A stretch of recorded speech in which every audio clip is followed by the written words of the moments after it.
Letterpress printing has three distinct types of work. These are, first, composition, the preparation of the type or other matter to be printed for the presses. Second, press work, the actual printing of the composed matter on paper or some other substance. And third, bindery work, the folding or joining together of the printed sheets into various forms so that they may be sent to the public.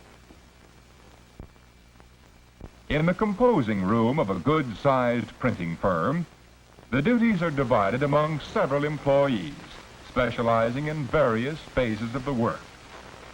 The copy for jobs to be printed goes first to the markup man. The markup man must have a thorough knowledge of the art of printing. He decides what styles and sizes of type will produce an attractive result. He indicates the parts to be set by hand compositors and those to be set by machine operators. Although a great part of today's type is set mechanically, hand compositors are employed by all large commercial printing plants, newspapers, and publishing houses.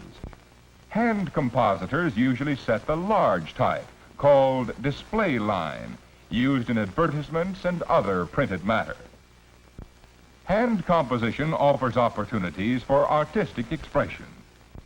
Compositors who have the ability to create original ideas are highly paid craftsmen. The work requires manual dexterity, good eyesight, and thoroughness.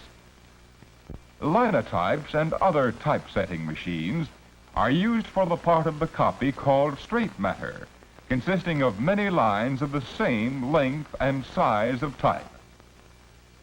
The linotype operator manipulates a keyboard to assemble lines of characters, which come in contact with molten type metal to produce lines or slugs of type.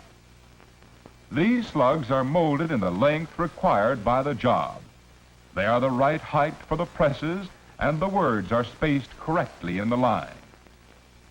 Linotype operators must work speedily and accurately, and be efficient in spelling, punctuation, word division, and printer's arithmetic.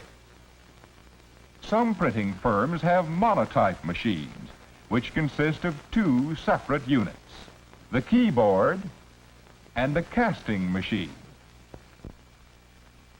When the monotype keyboard operator presses the keys, punches driven by compressed air perforate a paper ribbon at the top of the machine.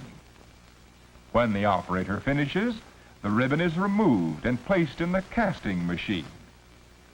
The perforated paper controls the movements of the machine, causing it to produce individual type characters set in properly spaced lines. There are other kinds of typesetting machines, but the monotype and linotype are typical examples.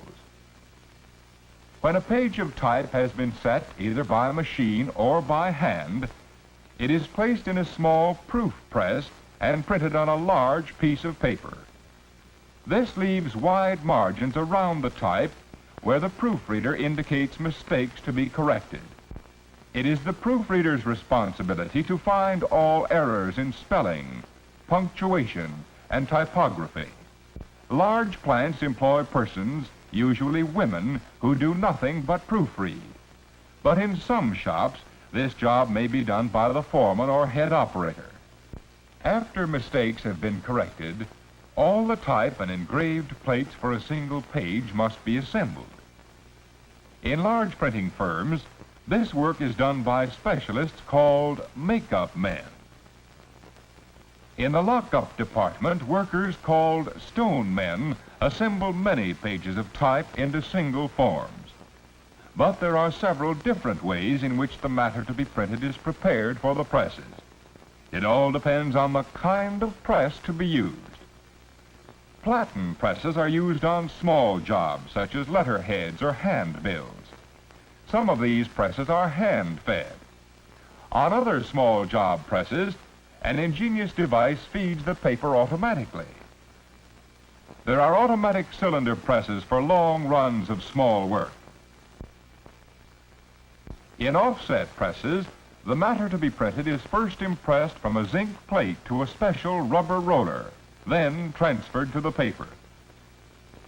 And for printing magazines, books, and newspapers, there are immense high-speed rotary presses which, printing both sides of the paper in one operation, turn out thousands of folded copies per hour.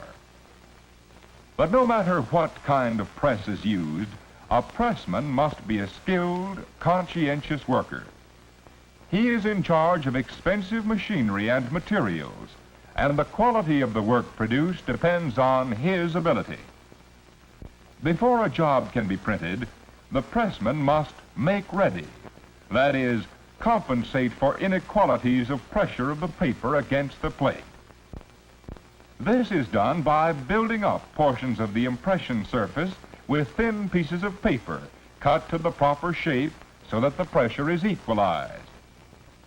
A pressman must know how to adjust his press to all kinds of paper and secure mechanical accuracy throughout. He must have an eye for intensity of color and see that the inking is uniform at all times. And pressmen should be able to supervise assistants, for in many plants, an experienced man may be responsible for the proper functioning of several presses operated by apprentices. The printing trades acquire most of their new workers through apprenticeship or training on the job. Some vocational schools offer training which can be taken during apprenticeship or previous to it. Vocational school training alone does not always produce skilled workers, but it does enable a person to decide whether he is truly interested and suitable for the work. And the course of training is arranged to give the student a good background in printing. Usually a student starts with hand composition because all of the fundamental principles of printing are derived from it. Through a series of prepared lessons, these principles are thoroughly fixed in the student's mind. The lessons include instruction in spelling, word division, proofreading, punctuation, and printer's arithmetic. After completing the hand composition course, a student is eligible for work in the press room. Here he begins his study on a small hand-fed job press.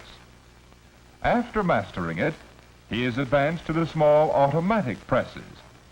But there is a great deal to be learned before a student can assume the responsibility of operating the large cylinder presses. Above all, he must thoroughly understand the mechanism. Thus, press work is particularly fitted for young men who like to work with machinery. Students studying to become linotype operators must have mechanical knowledge too, but here the emphasis is on speed and accuracy. Usually, anyone who has mastered the typewriter can learn to operate the linotype keyboard, but he must also learn composition. A student who successfully completes the course of study in some phase of printing at a vocational school is prepared to enter the printing industry on a basis leading to worthwhile remuneration. The chances of securing employment are normally good, for there are thousands of large printing establishments in the country and many small shops and newspapers. And work in the printing trade is not seasonal. It goes on the year round, regardless of sunshine or rain. Working conditions are generally satisfactory as to housing, hygiene, and hours. If you think you would be interested in printing as a vocation, investigate its possibilities and prepare yourself accordingly for the phase of the work for which you are best suited.